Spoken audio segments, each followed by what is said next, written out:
my God! Ati namuguddaa namiti maal goota night club keessa? Rabbi si haa xiqqeessu xiqqeedhu obbo. Xiqqaadhu ati. Xiqqaadha amiin. Jechattuu Rabbi si xiqqeessi. Haasawattuu Rabbi si xiqqeessi. Sitti qabatamte. Fudhatte maxxanfatte ati abaariiti yabbo. Amiin jette maxxanse sitti fuudhanis. Waan tokko hin maxxanne aanti.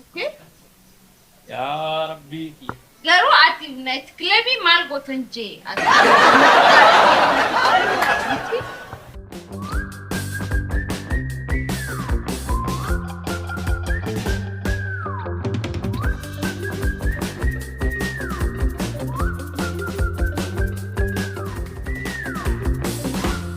Pamela, mal.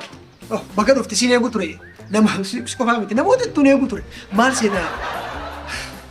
Proposal hojii kana ajaa'iba tokko qopheessa dhugaati. Dhugaan sitte proposaalli hojii kun eenyu hojjechuu kan qabu akkamitti hojjechuu kan qabu mooraa tana keessa namni tokko hojiif ta'u mooraa tana keessa barbaadeetti hin baga dhufte hojii tana keessatti siin hirmaachisa hojii tana lamaan irraa fayyadamuu ta'a. Walii galla.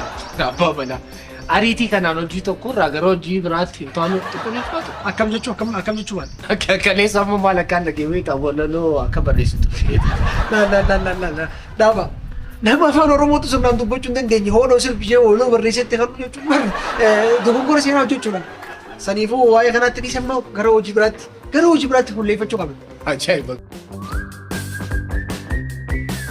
Argatteeti giifti. Argatteeti giifti. Mee naaf kennikaa yoo giiftii yaada. Akki isin jedhe giiftii jechuun maqaa kabajamtuu ulfaattuu jechuudha. Ani ulfaadhu. Dattee nusi baatee namatti ulfaattu. Nalfuutii na laaltaati. Intalaan irraa dhaabee moo? Jecha takka yoo siin jedhu gaafima gaafatta jijjiirtetini maali kun gadi galcha? So understand singooni gaan. Dallaa kana keessatti muuziqaa sagalee ol fuutee hin jedhini kun mana hin ziressee taasin hin zireedhaaf mana halkan hin zireetti. Wanti jedhaniitti Hinzireem maali hinzireem? hin zireemu mana shubbisa halkaniiti. Hin ziree hiikaa isin. Oh my God! Ati namuguddaa namiti maal goota night club keessa? Rabbi si haa xiqqeessu xiqqeedhu obbo. Xiqqaadhu ati. Xiqqaadha amiin. Jechattuu Rabbi si xiqqeessi. Haasawattuu Rabbi si xiqqeessi. Sitti qabatamte.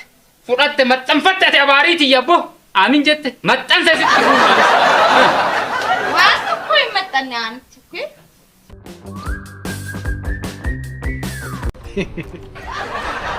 Tole qorrataa seenaa keenya. Dhimma qarshii dhaabdee amma seenaa qorrachuu seente. Dubbattee nu jedhama. Rakkoon nama keenyaan dubbataan tokko kana maali ni beektaa? Sadarkaa namaan beekan nama kana gagguuftanii ilaalcha keessanii